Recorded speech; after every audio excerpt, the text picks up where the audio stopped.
What's going on, guys? Welcome back to my channel. Today's video is another installment of the Never Seen It series. This is where I give you my thoughts and opinions about movies I've never seen before in my entire life. Do I love them? Do I hate them?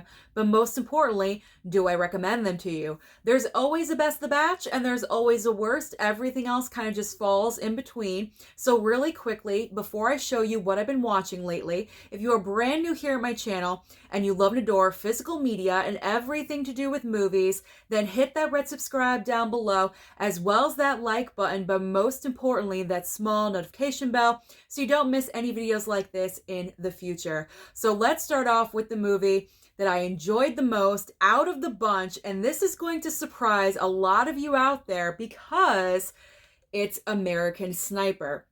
And the reason why I say it's going to shock everyone is because if you've been watching my channel for a while, you already know the war genre for movies is definitely not my favorite. Wars and Westerns are down at the bottom. But for Veterans Day, for Biopic Month, this was the obvious choice. This has been in my collection, I would say probably 2.5 years now, and I still hadn't watched it up to this point. And I said, you know what? I'm watching it. I have to. I need to get it out of the never seen it pile. And I'm so happy that I did. The story of Chris Kyle, absolutely amazing, brought to life through Bradley Cooper. His amazing, fantastic performance, directed by Clint Eastwood. This is such a story that had to be told. And it is a tragedy because Chris Kyle went overseas and did 4 tours, but unfortunately was murdered right here on American soil by a veteran. And it is just a tragic tale, but a fantastic story, all wrapped up into one. What I liked most about it was that the film did not focus on the tragedy. It focused on Chris Kyle, his life, being a soldier, and doing what he does best, and meeting his wife, having children, all of those happy moments. That's what the movie focused on. We don't know that he's murdered until the very end of the movie. He says goodbye to his family, to meet with a veteran, to talk him through things. And then the screen goes black and it says Chris Kyle was murdered. That was it. And then there's footage of the funeral as the credits are rolling. So that's what I enjoyed the most about this film, is that it didn't focus on the tragedy. It focused on his life. And so I've gone on and on about American Sniper, but I really enjoyed it. If you have not seen it, I highly recommend that you do. To me, this is a perfect movie. I don't see anything wrong with it. I wouldn't change anything about it. So therefore it's perfect. And it goes at the top of my list. Okay, I'm not going to go on and on about every single movie, but that one I just really connected with. So let's go on to other films. Okay, next up on the list, The Social Network. So as you guys know, November here on my channel, it's all about the biopics, and I've really been wanting to watch this one for a while. This is from the Columbia Classics Volume 2 set. And I have seen bits and pieces of The Social Network here and there, but never from beginning to the end. Wow, what an eye-opener. Mark Zuckerberg is such a bitch. Such a bastard, isn't he? Pretty much stole the idea for Facebook, didn't want to share the credit, either too greedy or egotistical, not really sure which one was bigger, or is he both? I don't know. But very enlightening. Very enlightening. I'm assuming this is accurate. I mean, it is a biopic, so I would assume it's pretty accurate. So just very eye-opening to the entire Facebook situation and what went down. And yeah, it's just one of those you have to experience for yourself. Do I think this should have been nominated for awards? I'm thinking probably not as much as it was. Kind of overrated, I think. I mean, it is a good movie, don't get me wrong, but I think this was nominated for Best Picture, right? I honestly don't think it's worthy of being a Best Picture nominee. Am I the only one that thinks this? Let me know down below. Comment. Give me your thoughts about this. See if we share any of the same opinions. Okay, next up for biopics. Coal Miner's Daughter with Sissy Spacek playing the queen of country music, Loretta Lynn. Now, I have seen this film a long time ago. And when it comes to films that I haven't seen in at least 15 years, they go back into the never seen it pile. I probably haven't seen Coal Miner's Daughter in about 25 years, so I definitely need to revisit this one. Sissy Spacek is phenomenal. She won the Best Actress Oscar for this performance, and she definitely deserved it. I think it was Basement Blues Tony that let me know that Sissy Spacek actually did her own singing in this film. So that is incredible. That's the reason why she won right there, because what a task to take on imitating the queen of country music. I did enjoy the movie. However, I will say I kind of wish the film was more balanced. I feel like the film, it is over 2 hours, but I feel like the film focuses a lot on Loretta Lynn's younger days and not so much in her career as a country artist. I kind of wish they just explored that end a little bit more. But I did like how they did explore her origin and her roots, meeting her husband, big influence in her life. Also, her relationship with Patsy Cline, who unfortunately passed away in a plane crash. That is all documented in this movie. So it's a great biopic, and I recommend this one as well. Let's move on away from biopics for a second. So we're going to Disturbing Behavior. I was really looking forward to watching this one, popped it in, and as I was watching it, I was like, am I watching The Faculty? I don't know. For some reason, I just got Faculty vibes while watching this movie. I'm really not sure why. It's not really as much as an all-star cast. There's no aliens in here, but there is kind of like this, I don't know, like, not like an alien influence, but if you've seen the movie, you know what's going on in here. I don't know. I just got Faculty vibes from this film, and I'm not really sure why. I can't explain it. It's an okay movie. I mean, I definitely wouldn't pay $100 for this when, you know, the movie went out of print and people were going crazy and picking this up for over $100. That's insane. I paid, I believe, $19.96 for it or whatever. It's fine. It's one of those movies that falls in between. It's not the best for me. It's not the worst. It's meh. It's just okay in the middle. I'm fine with it. I usually go for the MVD title, so I am happy that I have it with a slipcover. So, you know, it's not a must watch, but if you can find it on blu-ray.com for under $10, I would say pick it up. Does that explain it? Okay. Next up, Tropic Thunder. So a lot of you were commenting, Susan, we're not sure how you're going to feel about this movie when I mentioned that I placed the order for Tropic Thunder because I wanted to pick this one up in Best Buy. It was not there, so I ordered it online and it showed up a couple days later. Why was Robert Downey Jr. nominated for this? That's all I have to say. I love Robert Downey Jr. I love him. He is so incredibly talented. But for me personally, this is not his best performance. He was funny. He was definitely funny. But getting a Best Supporting Actor nomination for an Oscar, and I believe throughout award season, for this, I just don't get it. Jack Black annoyed the shit out of me through this entire movie. I didn't find anything that he was doing funny. I was struggling to laugh when it came to him. Ben Stiller made me chuckle here and there. He was okay, but RDJ was definitely the highlight in this film for me. But still, an Oscar nomination? I just don't understand it. Actually, the person that made me laugh the most, believe it or not, Tom Cruise. Tom Cruise made me laugh the most in this movie, and that is because he was playing a character so against his normal type. That's what was hilarious, and I loved him in this part. Absolutely loved him. But honestly, you can't build a movie around that character. So, yeah, it's not the best. Not the best for me. Do I regret picking it up? Maybe a little, slightly. I don't know. But I have it on 4K. I'll watch it again in the future, but it definitely was not what I expected. It was not what I expected. Kind of let down just a smidge with Tropic Thunder. Okay, back to biopics. we have Sigourney Weaver in Gorillas in the Mist.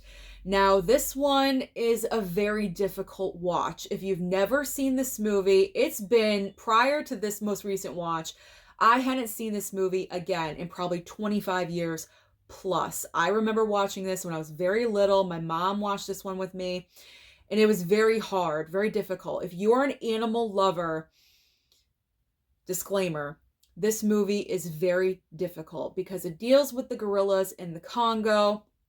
This is based on the life of Diane Fossey, who Sigourney Weaver plays. She's hired to kind of document the gorillas, be in the Congo for, I believe, 6 months, and then return to the US. She went there and she never left. She stayed there. She became so attached to the gorillas, and she wanted to protect them because poachers were all around and wanting to kill them, wanting to sell them to zoos and things like that. She wanted to ensure their survival. So she stayed there. And a lot of tragic things happen in this movie. So if you are an animal lover, again, be very careful watching this. It is violent towards the animals. It's very difficult to watch little babies be kidnapped and things like that, but this is real. This is real life, and this is what happens. But Sigourney Weaver, I believe she was nominated for an Oscar for this. She didn't win, but she was nominated. Fantastic performance. Great job with this one. I'm finally happy that I rewatched that. Okay, let's lighten up just a little bit. We've got The Gate from Vestron. This is number 8. 8 for The Gate. 8 for The Gate from Vestron. This one was fun. It's just like an okay. It lands in the middle. The best part about this film is a young Stephen Dorff. I just love him in this movie. Seeing him so young, that was a highlight. Pretty much the premise of this film, you have Stephen Dorff and his older sister left alone by the parents for the weekend, which is so asinine. You would never do that today. They were like 16 and 10. No, you don't leave your kids home for the weekend at 16 and 10, but these parents did. So the parents go away for the weekend. The kids are there. Stephen Dorff's friend comes over. They're all hanging out. And there's a hole in the backyard. Demons bust through. Chaos ensues. Like, that's pretty much what the movie is about. Chaos is everywhere. They're trying to put the demons back in the hole. It's like this whole entire ridiculous nonsense. But I believe that's kind of Vestron's thing. Their movies are so ridiculous. I'm kind of noticing this trend with the Vestron titles. So it was fun. It's a fun movie. It's a cute movie. Is it necessary to have? No, not really, but I enjoyed watching it. And this was from Jasmine. So thank you, Jasmine, for sending this one my way. I had fun with it. Another Vestron title, we have The Wraith. Now, I picked this one up myself. It is number 20 for the Vestron titles. Do I sound stupid? Does anyone else feel like this? I've watched it like a time and a half. And I say a time and a half because I was sleepy during the first time. Kind of sleepy the second time. But I watched it all the way through. But I still am kind of unsure of what this movie is about. Am I the only one that feels this way about The Wraith? All I have to say about The Wraith, you have to pay attention from the very beginning of the movie. Especially with names, because Charlie Sheen plays this character. He comes back as a different character. It's kind of like, oh my God, like a light bulb moment at the very end. Like I didn't really see it coming. That's why I say, do I feel stupid? Does anyone else feel the same way about The Wraith? I enjoyed the movie. I really did. And it's a fantastic picture. This picture quality was so great with the Vestron titles. That's why I usually pick these up, because they're such a great quality. But the movie, I'm still kind of unsure about. So I am going to watch it again. I enjoyed it, but it's still a big question mark in my opinion. So I want to know if anyone else feels the same way as I do. But I enjoyed it. And another Vestron title. I'm just going through the Vestrons. Now this one is important because this is the very first Vestron. It's number 1, and that is Chopping Mall. Chopping Mall was a lot of fun. First off, quick watch. It's 76 minutes long. 76 minutes. I mean, you could bust this out in no time at all and just move on with your day. Basic premise is mall. Obviously, we're in a mall, chopping mall. We're in a mall. You have a bunch of kids that want to party in one of the stores in the mall or something. You have these robots that are the new security people for the mall, except instead of protecting everyone, something occurs and it kind of like flips the switch and they start killing everyone. The robots start killing everyone in the mall. It's just a crazy fun movie. I enjoyed watching it. And this one was sent by Jasmine as well. So Jasmine, thank you for sending me these fun Vestron titles because they've been very interesting. She also sent me Blood Diner. I wasn't the biggest fan, but I'm going to try it again. But I'm having fun with the Vestron. I will say that. Those are pretty good. All right, we are back to biopics. So, Battle of the Sexes, Emma Stone and Steve Carell. I've been wanting to watch this one for a while. A subscriber sent this one my way. Very nice slipcover, nice and bright, grabs your attention. This one was a lot better than I thought it was going to be. For some reason, I had this preconceived notion that this film was going to be boring. It's going to drag on and on. It's about tennis. I'm not the biggest fan of tennis. So that was kind of a negative influence or factor. But I highly enjoyed it. It's one of my favorites that I've watched of the biopics so far this month. Emma Stone puts in a great performance. So does Steve Carell. Nothing mind-blowing or anything. Nothing worthy of an Oscar nomination. But it's a great little biopic. And I think if you can find this on sale, I recommend pick it up too. It's a decent movie. I enjoyed. All right. Another biopic. The last biopic of the bunch. Watched this last night. The Runaways. This is the story about Joan Jett creating her band, The Runaways, with Dakota Fanning playing, what's her name? Cherie Curry. I think that's what her name is. Lita Ford was also a member of this group. They were all young, like all high school age. I believe they were the first female rock band, which is so awesome and so amazing as teenagers, just breaking down barriers. I love this movie. I thought this was going to be, I don't know what I thought it was going to be. I didn't think I was going to enjoy it as much as I did. But even after it was done, Mom looked at me and I looked at her and she was like, I loved it. And I was like, me too. It was a lot of fun. Obviously the music, love the music at that time period. So the soundtrack is great. Kristen Stewart playing Joan Jett did a decent job. I mean, granted, it is Kristen Stewart, and she's always going to have her little Kristen Stewart mannerisms that she does. She cannot help herself, but that is okay. I thought she did a decent job. So, love the movie. Decent performance by Kristen Stewart, but overall, the movie eclipses her performance. I will say that. So, I enjoyed this one, and it's less than 2 hours. Very rare for a biopic to be under the 2-hour mark. So, that's a plus as well. And we have come to the final movie of the batch. Now, I don't hate this movie, so I'm not going to throw it across the room. I haven't really been doing that lately, but I'm not going to throw it. I'm just kind of disappointed in it, and it is The Rich Man's Wife. Now, this one stars Halle Berry. She is married, obviously, to a rich man. It's right there in the title.